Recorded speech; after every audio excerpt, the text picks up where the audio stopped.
Hello and welcome to बवाल banking classes. आज हम लोग जेआईबी में paper 4 retail banking and wealth management का न्यू सिलेबस के हिसाब से मॉड्यूल बी यूनिट 5 करेंगे, जिसका नाम है इंपॉर्टेंट रिटेल असेट प्रोडक्ट्स। ये इसका पार्ट 1 है। ये टोटल 2 पार्ट में रहेगा। तो जैसे हमने रिटेल लायबिलिटी पढ़ा था, रिटेल लायबिलिटी प्रोडक्ट्स पढ़े थे, उसी तरह से हम रिटेल असेट प्रोडक्ट्स इस चैप्टर में डिस्कस करेंगे। इसमें असेट प्रोडक्ट्स में बेसिकली हम डिस्कस कर चुके हैं कि लोन्स को ही असेट प्रोडक्ट्स बोलते हैं। इसमें home loan, vehicle loan, personal loan, educational, mortgage loan आदि इत्यादि आते हैं।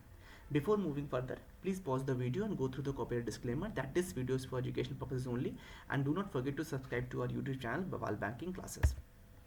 होम लोन की पहले बात करते हैं। एलिजिबिलिटी क्या है, मतलब क्या आपको एलिजिबल, कौन कौन एलिजिबल है होम लोन्स के लिए? Salaried employees, professionals, self employed persons, या ऐसी रिक्वेस्ट जो कि एनआरआईज वगैरह से आ रही हैं, या हिंदू अनडिवाइड फैमिली या प्रोप्राइटर फर्म्स हो गई, या फिर पार्टनरशिप फर्म्स हो गई कॉर्पोरेट, वो लोग भी कंसीडर की जा सकती हैं। उनके जो एम्प्लॉयज़ वगैरह हैं वो भी कंसीडर किए जा सकते हैं।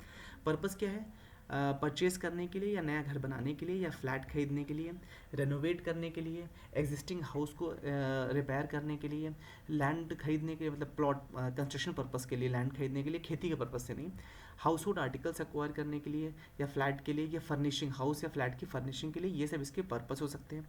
क्वांटम ऑफ लोन यानी कितना हो सकता है लोन, उसके लिए कहा गया है। कंस्ट्रक्शन या परचेज ऑफ हाउस या फ्लैट के लिए कोई अपर सीलिंग नहीं रखी गई है बैंक्स के लिए। रिपेयर, रिनोवेशन आदि के लिए भी जो अमाउंट है वो बैंक टू बैंक वेरी करता है कि कितना अमाउंट लेंड किया जा सकता है या क्या क्वांटम हो सकता है। जो परचेज ऑफ प्लॉट है उसके लिए भी अमाउंट जो है बैंक टू बैंक वेरी करता है। जो हाउस होल्ड आर्टिकल्स वगैरह एक्वायर करते हैं उसके लिए भी bank to bank account vary करता है कि आप कितना लोन लेंड कर सकते हो। जो लोन ईएमआई का जो क्वांटम है वो कितना एलिजिबल है उसके लिए कहा गया। जो कैलकुलेशन करी जाती है क्वांटम लोन की वो बेसिकली इनकम और रीपेमेंट कैपेसिटी के हिसाब से करी जाती है कि जो बोरोवर है उसमें रीपेमेंट कैपेबिलिटी कितनी है। हालांकि उसमें जो उसके एग्जिस्टिंग लोन्स हैं उनको भी इंक्लूड किया जाता है। सैलरीड एम्प्लॉयज़ हैं उनके लिए क्या किया जाता है, जो भी उनकी eligible finances bank to bank अलग अलग बैंक से अवेलेबल है वो उनके रीपेमेंट मेथड पर ही डिपेंड करते हैं कि रीपेमेंट कैपेसिटी क्या है। ठीक है। सेल्फ एम्प्लॉयड या प्रोफेशनल्स होते हैं तो उनमें जो है वो उनके आईटी रिटर्न के बेसिस पे निकाल लिया जाता है। सैलरी एम्प्लॉय की आप सैलरी से निकाल लोगे, इसमें आईटी रिटर्न से पता चल जाएगा कि आप कितना रीपेमेंट कैपेसिटी है। जो Hindu undivided family proprietorship firms हो गई, पार्टनरशिप फर्म हो गई या कंपनी हो गई, उनमें भी जो उनका कैश एक्रूवल्स रहेगा उनसे कैलकुलेट किया जाएगा कि रीपेमेंट कैपेसिटी कितनी है। इन केस ऑफ इंडिविजुअल्स क्या होता है, जो भी नेट नेट टेक होम पे होगा वो जो इनकम से, वो देखा जाएगा कि कितना वो नेट पैसा घर लेकर जा रहे हैं एज अ होम पे, उसका जो है कम से कम 40% जनरली वो किसी भी हाल में 40% से कम नहीं गिरना चाहिए। मतलब मान लीजिए आप 100 रुपये अगर अर्न कर रहे हैं तो कम से कम 40 रुपये उसे घर ले ही जाना है। ठीक है। और अगर मान लीजिए किसी कभी कभी ये भी कहा जाता है, ये मंथली हो या ग्रॉस ऑफ कुछ भी ले लो, लेकिन अगर 100 रुपये अर्न हो रहा है तो 1 लाख की अगर सैलरी है तो आप समझ लो कि जिसमें 40,000 तो उसको छोड़ ही जाएंगे, बिकॉज वो अपने डेली के एक्सपेंसेस को कैसे मीट आउट करेंगे। ये नहीं है कि आपने 100 रुपये की अगर 1 लाख की सैलरी तो आपने 90,000 की ईएमआई बांध दी, ऐसा नहीं हो सकता। हालांकि जो हाई इनकम एप्लीकेंट्स होते हैं जिनकी सैलरी बहुत अच्छी होती है, इनका इनकम बहुत अच्छी होती है, उनके लिए ये जो ग्रॉस है उसका 15% तक वो लोग कंसिडर कर लेते हैं। ठीक है। जिसमें 40%, इसमें 15% तक कंसिडर कर लेते हैं, क्योंकि इनकम बहुत ज़्यादा है और बेसिक खर्चे उतने नहीं होते हैं। मार्जिन के लिए कहा गया अगर 30 लाख तक का लोन है तो 10% मार्जिन, अगर 30 लाख से लेकर 75 लाख तक का लोन है तो 20% मार्जिन, और 75 लाख से ज़्यादा है तो 25% मार्जिन फॉर फर्स्ट हाउस, पहले घर के लिए। आपको पता होगा कि आप एक से ज़्यादा भी हाउस लोन ले सकते हो अगर उसको आप फुलफिल कर देते हो तो। जो मार्जिन है वो आरबीआई की एलटीवी यानी लोन टू वैल्यू रेशियो के हिसाब से चेंज हो सकता है। ठीक है। जो कि मैक्सिमम 90% हो सकता है, कितना, 30% लोन तक के लिए, 30 लाख तक के लोन के लिए। 80% होता है 30 लाख से 75 लाख लोन के लिए, और 75% होता है 75 लाख से ऊपर के लोन के लिए। ये रट लीजिए या चाहे तो उसका स्क्रीनशॉट ले लीजिए, दिस इज़ वेरी इंपॉर्टेंट, क्योंकि ये एलटीवी वाला एग्जाम में क्वेश्चन आता ही आता है कि अगर 30 लाख तक का है तो एलटीवी कितना, मैक्सिमम 90%, अगर 30 लाख से 75 लाख है तो 80%, और 75 लाख का लोन, 75 लाख से ऊपर का लोन तो 75%, इतना चाहिए ही चाहिए। उसी हिसाब से मार्जिन रखना है irrespective of the bank to bank. जो बैंक है वो उन्हें उसमें अपने लोन में स्टैम्प ड्यूटी, रजिस्ट्रेशन, ये सब चीज़ें, डॉक्यूमेंट, ये सब चीज़ें वो लोग ऐड नहीं करते हैं। ठीक है। क्योंकि इससे एलटीवी नॉर्म्स जो होती हैं उन पर फ़र्क पड़ जाता है, इसलिए। However in cases where the cost of house dwelling units does not exceed 10 lakh, जहाँ पर भी जो घर है उसकी कीमत अगर 10 लाख से ज़्यादा नहीं हो रही है तो वो स्टैम्प ड्यूटी और रजिस्ट्रेशन चार्जेस या डॉक्यूमेंट चार्ज ये सब इसमें ऐड कर सकते हैं, क्योंकि फिर for the purpose of calculating LTV loan to value के लिए इसको भी कैलकुलेट कर सकते हैं, क्योंकि बहुत ज़्यादा अंतर नहीं पड़ेगा।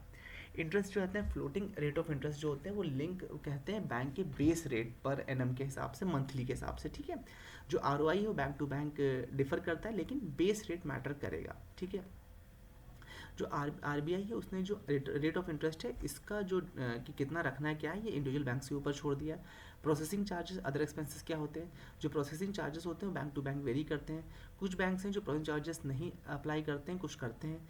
दो जो ये भी जो है बैंक्स इंडिविजुअल बैंक्स के ऊपर छोड़ दिया गया कि उनके विवेक के ऊपर उन्हें क्या करना है। सिक्योरिटी क्या रहती है इसमें, जो भी मतलब आप मकान या घर ले रहे हो वो इक्विटेबल मॉर्गेज होता है, यानी इक्विम हो जाता है उसका, ठीक है। और अगर मॉर्गेज क्रिएट नहीं किया सकता at the time of disbursement, तो बैंक लोन देने के बाद उस पर चार्ज क्रिएट करवाते हैं, जो भी ऑल्टरनेट एसेट उस पर करें या फिर थर्ड पार्टी गारंटी ऑब्टेन करते हैं। लेकिन मॉर्गेज लेंगे ही लेंगे अगर वो कोई भी मकान आदमी ले रहा है तो। डिसबर्समेंट अपफ्रंट डिसबर्सल रहता है इन केस ऑफ अगर रेडी हाउस है, मतलब रेडी टू मूव हाउस है या फ्लैट है, तो फिर अपफ्रंट डिसबर्समेंट तुरंत हो जाएगा। अगर स्टेज वाइज कंस्ट्रक्शन हो रहा है तो क्रेडिट लिंक क्लोजली लिंक रहेगा, जो भी प्रोजेक्ट है उसकी स्टेजेस के हिसाब से वो पूरा प्लान देते हैं, 21 स्टेज पे किस स्लैब पे कितना पेमेंट करेंगे, फिनिशिंग के लिए कितना करेंगे, टाइलिंग के लिए कितना करेंगे, एक्सटीरियर के लिए कितना करेंगे, उस हिसाब से स्टेज वाइज या जो कंस्ट्रक्शन है उसके हिसाब से पेमेंट किया जाएगा। अपफ्रंट डिसबर्सल अगर जहाँ पर भी अंडर कंस्ट्रक्शन प्रॉपर्टी है वहाँ पे अपफ्रंट डिसबर्सल नहीं करना चाहिए, ये ध्यान रखिएगा। रीपेमेंट कैसे रहता है, ये कस्टमाइज रहता है, बहुत फ्लेक्सिबल रहता है, मैक्सिमम 30 साल तक का रहता है, जिसमें कि मोरेटोरियम पीरियड भी बैंक के द्वारा इंक्लूड रहता है। जो मैक्सिमम मोरेटोरियम पीरियड है वो 18 महीने का हो सकता है अगर अंडर कंस्ट्रक्शन हाउस है, ठीक है। और अगर ऑलरेडी कंस्ट्रक्टेड है तो मैक्सिमम 3 महीने अगर बैंक अलाउ करता है, तो अदरवाइज वो भी नहीं होता है, तुरंत ही आपका नेक्स्ट मंथ से ईएमआई शुरू हो जाता है। Loans to be normally repaid before date of retirement, अगर कोई सैलरीड एम्प्लॉय है उसका रिटायरमेंट से पहले पहले लोन रीपे हो जाना चाहिए, या फिर जब तक उनकी एज 65 ईयर्स तब तक हर हाल में रीपे हो जाना चाहिए। अगर उनकी पेंशन वगैरह है तभी बैंक इतना छोड़ते हैं, अदरवाइज नहीं, ठीक है। स्पेशल फीचर्स क्या है, कुछ बैंक जो होते हैं उसमें हेल्थ और आगे इसमें देखते हैं कि हाउसिंग लोन जो है प्रधानमंत्री आवास योजना के अंतर्गत कैसे होता है, क्या उसका प्रोसीजर है। जो प्रधानमंत्री आवास योजना है ये गवर्नमेंट ऑफ इंडिया का इनिशिएटिव है, जो बेसिकली अफोर्डेबल हाउसिंग देता है, किसको, अर्बन पुअर को। कब तक का टारगेट था, 2022 तक का। स्कीम जो लॉन्च हुई थी 1 जून 2015 को लॉन्च हुई थी। जो प्रधानमंत्री आवास योजना में इंटरेस्ट रेट रहता है वो रहता है 6.5% पर एनम, यानी सालाना 6.5%। इसका ओवरऑल टेन्योर होता है 20 साल का। जो डेडलाइन होती है प्रधानमंत्री आवास योजना की, जो सब्सिडी लिंक रहता है उसका, वो MIG 1 और MIG 2 कैटेगरीज के लिए है, जो कि 31 मार्च 2021 तक एक्सटेंड करी गई थी। अब उसके बाद उसको 2022 तक के लिए किया गया था LIG और EWS कैटेगरी के लिए। जब भी आपका पेपर हो तो उससे पहले इन डेडलाइंस को एक बार ऑनलाइन ज़रूर चेक कर लीजिएगा, बिकॉज ये अपडेट होते रहते हैं इसलिए। जैसे आपके लिए रिवर्स रेपो रेट इंपॉर्टेंट है, उसी तरह से ये भी चीज़ें इंपॉर्टेंट हैं। फीचर्स और बेनिफिट्स क्या हैं प्रधानमंत्री आवास योजना के, तो देखिए एक तो ये होता है कि इसमें सब जो इंटरेस्ट होता है वो सब्सिडी के तौर पर दिया जाता है, तो 6.5% सब्सिडाइज पड़ता है पर एनम आपको। 20 साल का हो गया सभी बेनिफिशरीज के लिए टेन्योर। जो इसमें डिफरेंटली एबल्ड या सीनियर सिटीजन्स होते हैं उनको प्रेफरेंस दी जाती है ग्राउंड फ्लोर एलोकेट करने के लिए। जो सस्टेनेबल और इको फ्रेंडली टेक्नोलॉजीज़ हैं उनको कंस्ट्रक्शन में यूज़ किया जाता है। जो स्कीम है वो बेसिकली अर्बन एरियाज़ को कवर करती है, जिसमें 4041 स्टैचुरी टाउन्स, साथ ही साथ जो फर्स्ट प्रायोरिटी है वो क्लास 1 सिटीज़ को दी जाती है, मतलब 500 क्लास 1 सिटीज़ है उनको दी जाती है।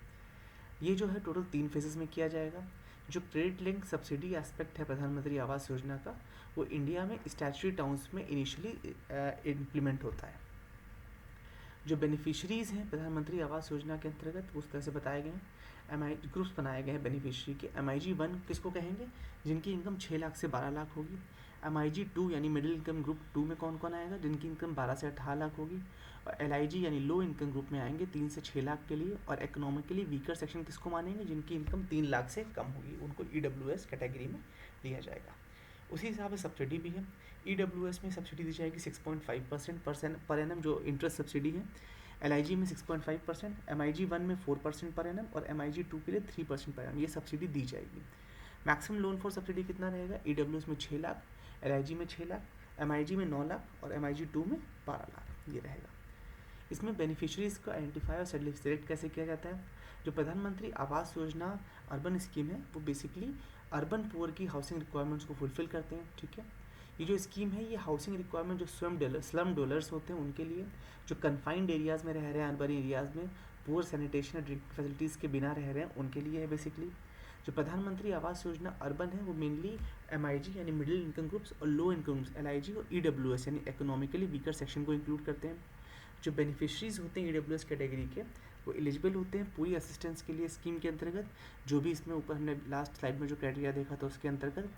जो LIG EWS बेनिफिशरीज हैं उनको रिकग्नाइज करने के लिए उनको एक एफिडेविट जमा करना पड़ता है और अपना इनकम प्रूफ अथॉरिटीज से वो वेरीफाई करा के जमा करना पड़ता है।